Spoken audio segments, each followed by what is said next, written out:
No niin, viikko sitten niin kysyin, että olisi kellään mitään hyvää ideaa tai mahdollisuutta, joka pitäisi hyödyntää, niin voitaisiin yhdessä tehdä se. Ja kas kummaa, aika moni oli kiinnostunut ja nyt tässä löytyi paras idea ja mahdollisuus.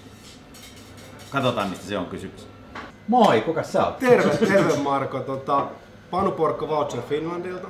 Me nähtiin verkossa teidän tai sun kutsu blogin muodossa. Me ollaan pieni suomalainen startuppi. Me perustetaan yritys, joka perustuu verkko-ostamiseen, nettikauppaan ja me tarvitaan näkyvyyttä, me tarvittaisiin asiakkaita, ennen kaikkea yhteistyökumppaneita.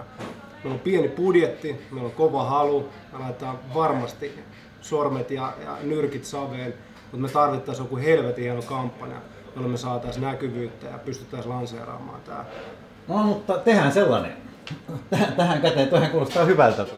Tämä on hyvä idea, mutta eikö tämä vähän niin kuin Groupon, eikö ne niin kuin piekset teidät, että miten te voititte ne?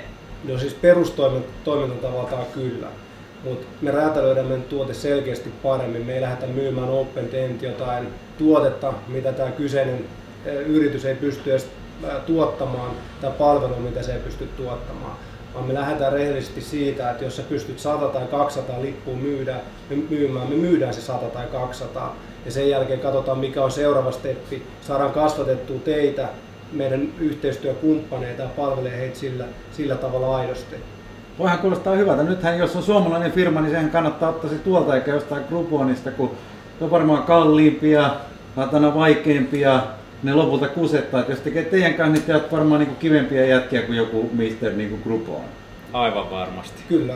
No niin, no hyvä hei. Ja voidaan puhua jopa suomea. Tämähän on hyvä juttu. No niin, jos sulla on paljon kuluttaja-asiakkaita, jotka vois olla kiinnostunut tämmöisestä niin kuin ryhmäostamisesta tai tämän tyyppistä eduista, niin ilmoittaudu tänne niin ennen kuin me tullaan oven taakse soittaa ovikelloa.